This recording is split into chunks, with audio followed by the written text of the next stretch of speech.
My husband, 27 years old, of 3 years, together for 8, is so irresponsible that I have a genuine fear of him burning down our house, letting our cats out, and leaving our house open for any stranger to walk into. It has gotten to the point that as we are starting to want children, I am becoming terrified of having children with him for the simple fact that he is negligently irresponsible. Here are just a few examples of how he has shown me how irresponsible he is. I once had to leave work hours early and drive 30 minutes home because he left not one, not two, but 4 candles burning in our house with 3 cats running around. He couldn't leave work to check and just wanted the house to smell good when I came home. Just last week, when I woke up for work around 6 a.m., our front door was wide open and unlocked. There's a glass door that was closed, so the cats were okay, but that door also wasn't locked. He said it wasn't a big deal. To me, as someone who has nightmares about people breaking in, and he knows that, it was a big deal. He cleaned out our basement by taking all of the cardboard boxes we just moved in a couple of months ago and surrounding our 50-year-old electric heater. Then he argued with me why I didn't tell him to move them elsewhere sooner. That is in a back room, and I figured he recycled the boxes. He will also do minor things like leave the windows open when he leaves. Our cats have ripped through windows and escaped at our old home. Leave water running in the sink for hours on end. For the cats. Plug power strips into power strips. Leave on all the lights for hours on end while he isn't home. Leave food out that our cats could choke or be poisoned from. Forget to turn the oven lock on after using it. Our cats have turned the oven on multiple times from this and multiple other minor things. I understand being forgetful, but some of this stuff is a big deal to me and the safety of us in our home, not to mention running up utility bills an ungodly amount. When I talk with him about these things, he gets defensive or brushes them off as no big deal. He doesn't think the bills are too high, he doesn't have a job, and he lost it for literally being irresponsible. He doesn't think anyone will break into our home. We live in a big city and have only lived here for a few months. He doesn't believe the cats will escape since they like our new house. They have escaped in this exact way before. Since we have been talking about having children lately, I have brought all of these examples up as reasons why I am nervous to do so. He wants kids badly and blows up on me about how none of these things are reasons why we shouldn't have kids. He says that having children brings about a greater sense of responsibility, and that by having a child, he will inherently become more responsible, like an automated response. I'm sure that's true in a small sense, but with all of the irresponsible things he does on a daily basis, my gut feeling is that he will not become more responsible automatically. I don't think he actually cares or thinks enough about it. I don't know how to further the conversation and help him to understand why all of this is the main reason I don't want kids right now. I'm always seen as nagging or overreacting about the situations. I'm not sure which route to take to get it through his head that while I love him, I can't morally feel comfortable bringing a child into our home at this time. I just don't trust him to be responsible for a child's safety at this time. How can I help cement this fact to him and bring him to understand that his actions do have an impact on my trust of him and trusting him to be a safe figure around our child? To add, some people are mentioning attention deficit hyperactivity disorder, and I thought I'd clarify that he does in fact have attention deficit hyperactivity disorder, as do I. He doesn't take medication because he has bad post-traumatic stress disorder from issues it caused when he was a child when he first started taking medication. I also think he has some kind of chronic traumatic encephalopathy from years of playing sports. I have tried to get him to go to therapy or counseling, but he doesn't believe in it, nor do we have the money for therapy. Also, he isn't stupid, but he's not the smartest person I know. He's very intelligent in some respects, but as noted above, very incompetent in others. As for his job, he just lost it 2 weeks ago. It's not like he's been jobless forever. The job he had been working for 4 years before he was let go. It was a high-paying managerial position, and he was good at it. It was a one-time mistake that was against company policy and resulted in him losing his job. I think a lot of his interpersonal issues are a result of him losing a job he enjoyed and was good at. People at his workplace were very upset he was fired and even reached out to me because of that. For those asking why I married him and how I hadn't seen these things in the past, these instances have only really started showing in the last couple of years since we moved in together 3 years ago. Contrary to what some people say in the comments, he does a lot of the cleaning in the house and cooks every meal. His job was a normal 9 to 5, and mine usually is 10 to 6 or 10 to 7, so I usually come home to a clean house and dinner. It's only occasionally these negligent issues come up, but it is enough to make me nervous. As for why I love him and have stayed with him, he is great at a lot of things. He is loved by many people and is a staple figure of growth and positivity in many people's lives. He is a good leader and good partner aside from the things I have mentioned in this post. This post only contains his worst qualities and doesn't touch on any of his good ones. I think he just really needs help, and I don't know how to provide that help to him. Now, for a few comments before the update. I don't want children with him until he can prove he can be responsible for a child's safety. Forget about if he can be responsible with children or not. Do you want to live the rest of your life like this? I don't know what would be more frustrating, constantly worrying about what he may or may not have done, or the blatant disrespect for you. He doesn't think the bills are too high. He doesn't have a job, and he lost it for literally being irresponsible. He has a right to his opinion, but that doesn't mean it is okay for him to disregard your opinions and feelings. Honestly, I couldn't feel safe living with someone like this, and would be sick with anxiety knowing he was around my pets. There's even less chance I could ever have children with him. Also, how are you going to afford a family if he can't even hold a job down? Are you meant to bring in the money as well as be the main caregiver? Because there's no way in the world that man would ever be responsible for a baby. Now, for the update. 2 days after my last post, I tried to talk to my husband again about his lack of responsibility. I thought it was time for another chat about this since we're planning to have kids soon. I reminded him about the candle incident. Like, seriously, 4 candles just left burning while I was at work? I brought it up and said that it could have caused a fire. I know it sounds dramatic, but this is real life. He just brushed it off like it was no big deal. He goes, I was just trying to create a nice atmosphere. Like, are you kidding me right now? A nice atmosphere while the house burns down? I started to explain how important it is to have a safe environment. He can be so careless sometimes. He got defensive and called me an overreactor, saying I was always stressed about something. That's when I knew this convo was going downhill. The next day, I found a half-eaten box of takeout just sitting on the floor. He forgot to put it away. I mean, how hard is it to clean up after yourself? So there I was, picking it up, feeling frustrated again. The mess never ends with him. After another few days of him neglecting the house, I decided to document his careless actions. I started taking photos of the mess he leaves everywhere. Dirty dishes piling up in the sink? Snap. Clothes just thrown around the living room? Snap. I kept a log for a week, hoping it might help him see his pattern. I know it sounds petty, but I had to do something. Then came the weekend, and we went to my parents' house for a barbecue. This was such a fun time. Not. My dad made a comment about my husband's forgetfulness, and there was this awkward silence. My husband laughed it off like it was funny, but I felt embarrassed. Later, I overheard my mom talking to my dad about my husband's irresponsibility. So cringe. When we got home, he was just sitting there playing video games instead of helping me clean up. I asked him to help tidy up, and he just ignored me. I was so frustrated. That was it. I needed a break from this relationship to think things over. I stayed at my sister's place for a couple of days. I just needed some space to breathe.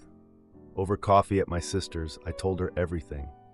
She suggested I write a letter to my husband explaining all my feelings without confrontation. I thought it was a good idea, so I took her advice and wrote a detailed letter about my concerns. I came back home after a few days and handed the letter to my husband.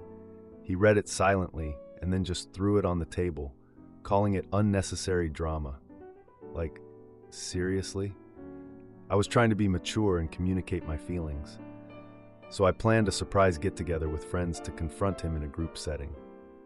I know it sounds a little extreme, but I was at my wit's end. On the night of the get-together, my friends casually brought up my husband's recent behavior. The atmosphere got tense as my friends shared their concerns, and he got defensive. He claimed everyone was ganging up on him. I calmly explained that it's about our future and safety. Then he just stormed out of the room, saying he needed space to think. The next morning, he apologized but refused to change his ways. I knew I had to take a bold step. We had a family dinner later that week, and in front of everyone, I publicly addressed his actions. I recounted the candle incident and other recent neglects. Family members expressed their concerns, and I could see him getting visibly upset. After dinner, he confronted me about airing our issues in front of the family. I stood firm and told him it's about our future and safety, and I won't accept excuses anymore. Tensions escalated, and I insisted on a break until he could demonstrate some responsibility. He reluctantly agreed but vowed to change. Edit: my husband has been trying to show responsibility since the break. He's been cleaning up after himself and even organized a family game night, which was a hit. We're taking things slow though. I'm still not completely convinced. We've also talked about couples therapy, which he's considering now.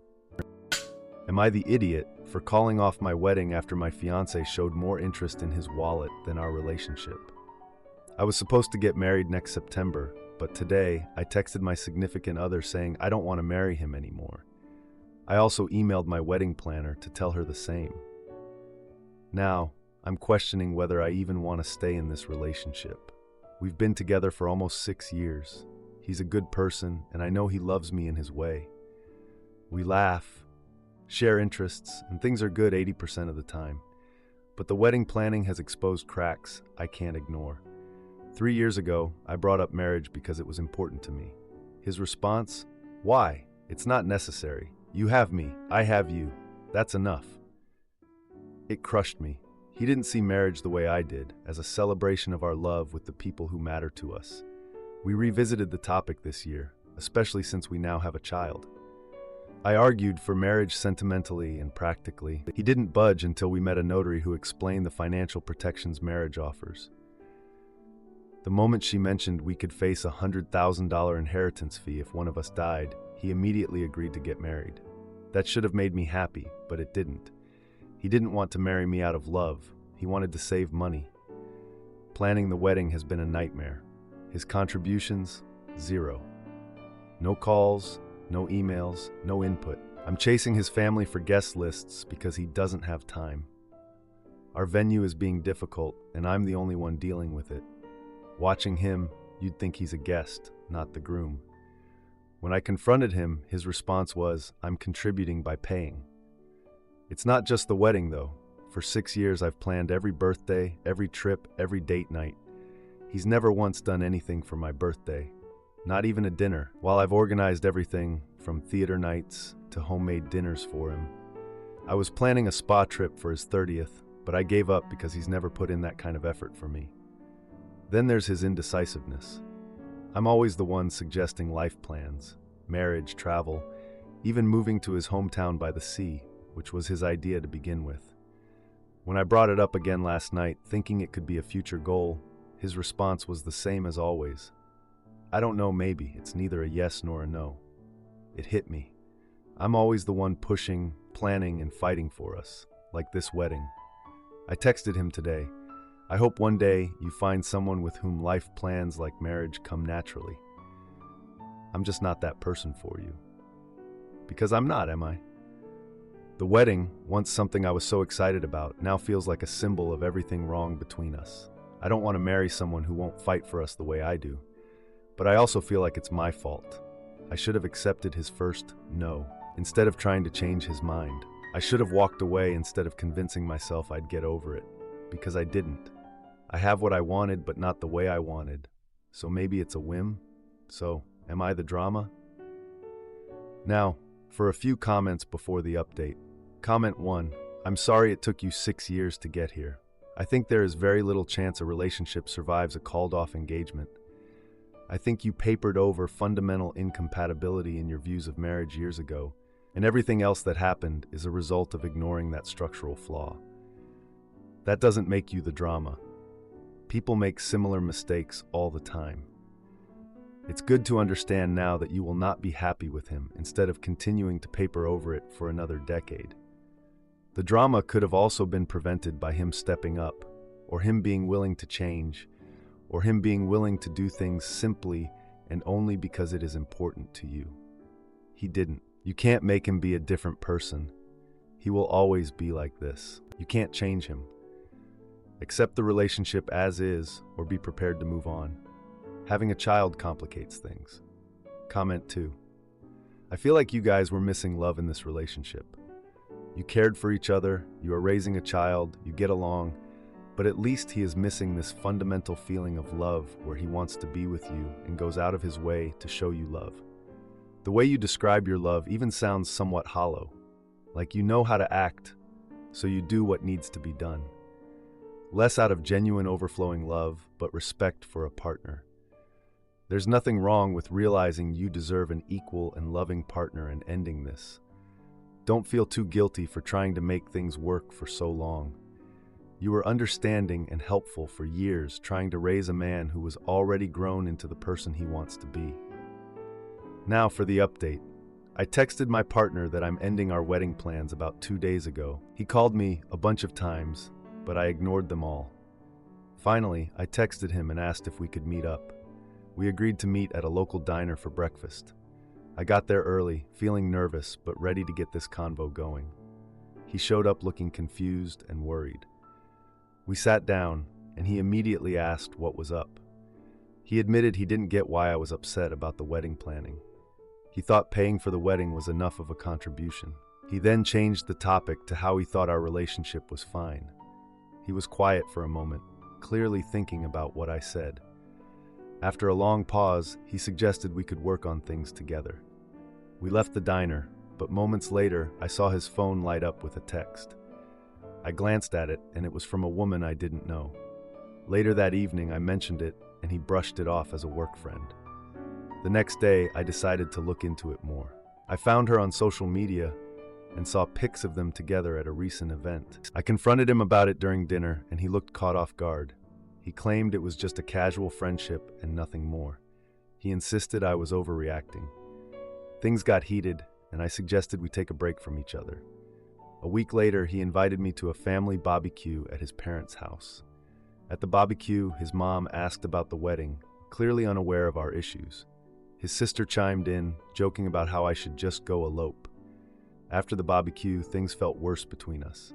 I decided to talk to my sister for advice, wanting a fresh perspective. A few days passed, and I was about to bring it up when I found a receipt in his coat pocket. It was for a hotel stay a week prior under his name. I confronted him about it, and he looked panicked. He claimed it was for a work project and that he didn't stay overnight. He agreed to go to couples counseling, but the hotel stay still hung over us. Edit. I received a lot of questions about the text from the woman and the hotel receipt. The text was from a different city, making it less likely to be work-related. The hotel receipt was for 2 nights, but he insisted he didn't stay. He's been open to couples counseling and even agreed to share his phone with me. I realized I wasn't ready for counseling yet and needed space to think. I'm considering a break for a couple of months to reassess everything. Am I the idiot for refusing to attend my brother-in-law's child-free wedding and standing up for my baby? I'm looking for advice on how to handle a tricky situation with my 33-year-old husband's 35-year-old family. We recently had our first baby, who is almost 2 months old and truly the light of our lives. Unfortunately, my brother-in-law, my husband's brother, who is 33 years old, and his girlfriend, who is 33 years old, seemed to be struggling with our news. They didn't seem happy for us when we announced our pregnancy, and his girlfriend has even refused to meet the baby. We recently found out that this is because they've been trying to conceive for a long time without success. At least he was honest and told us they couldn't be happy for us.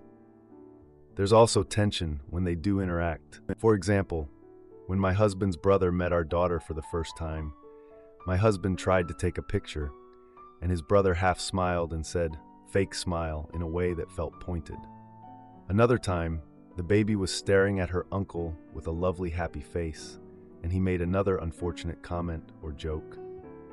There have been many incidents like this. It's become clear that they're uncomfortable around us now and not liking the baby one bit. We feel like we're expected to avoid them at family gatherings or to keep our baby out of sight. These small moments are adding up, and my husband is starting to lose his cool.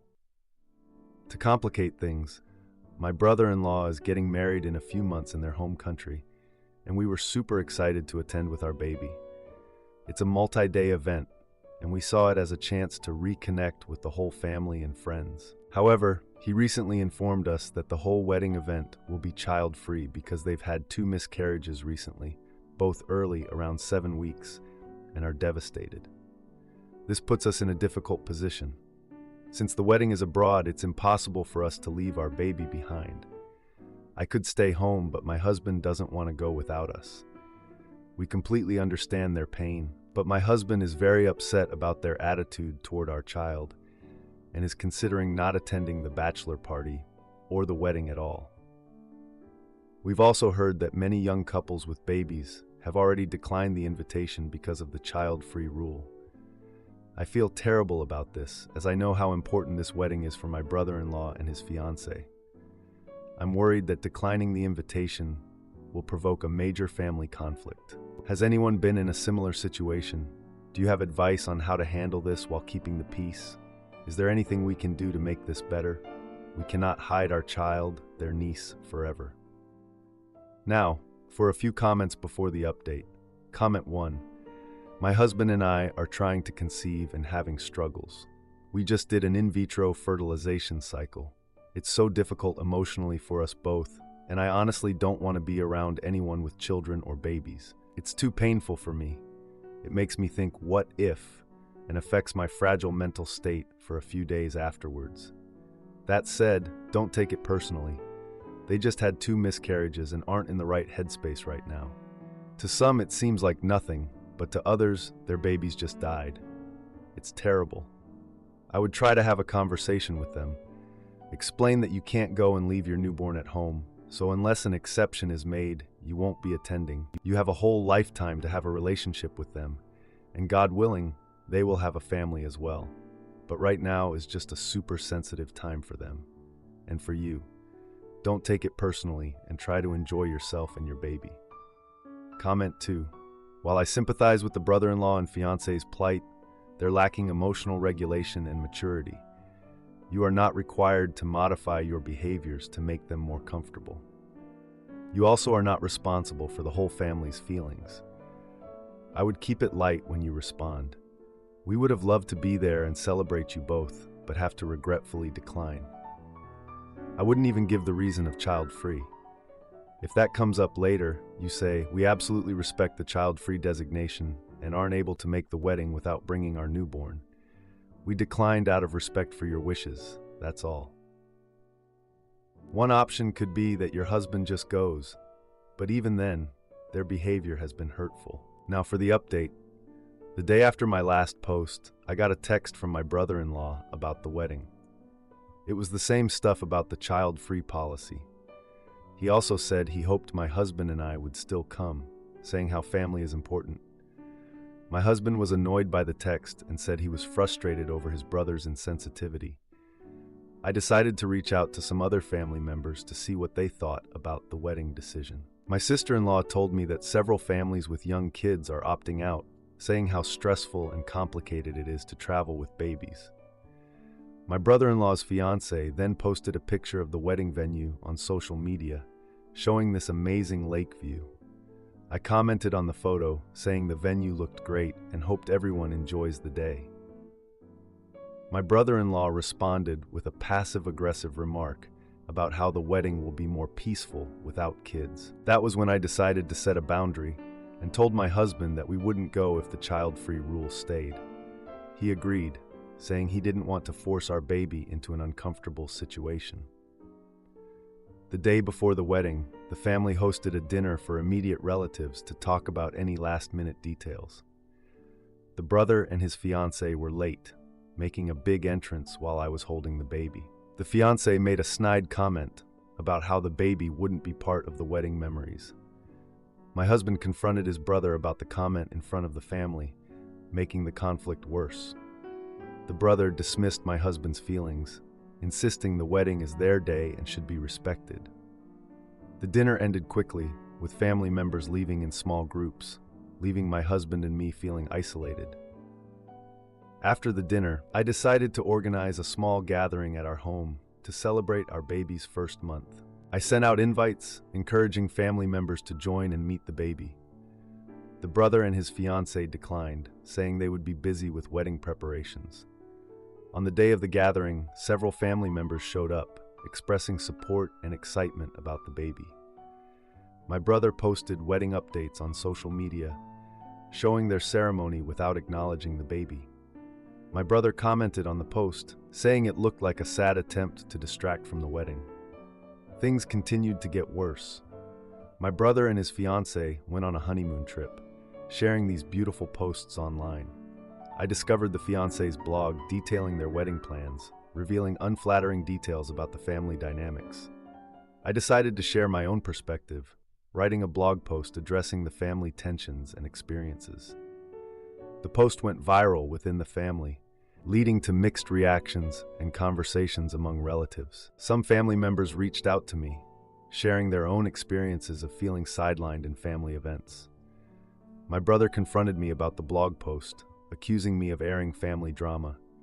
He cut off communication for a while, but other family members expressed their support for me. As the family planned a reunion, I got a message from a relative offering to speak on my behalf. The reunion took place, with me presenting a united front with supportive family members. My brother challenged me during the reunion, leading to a public argument about family values. The reunion ended with a call for an open discussion about family dynamics, leaving my brother visibly frustrated. His fiancée then sent a final message, threatening to cut ties unless I apologized. I decided to block her on social media, feeling justified in prioritizing my family's happiness over the drama. Mini update. After the reunion, my brother stopped by unexpectedly to talk. He expressed his hurt feelings about the blog post and the public argument. We had a long conversation where I apologized for any pain caused, but maintained my stance on family dynamics. He agreed to work on improving our relationship for the sake of our kids. If you liked this video, you'll probably like these too. Also, while you're here, please consider subscribing. It's your support that keeps this channel alive and allows me to make better and longer videos. Have a great day.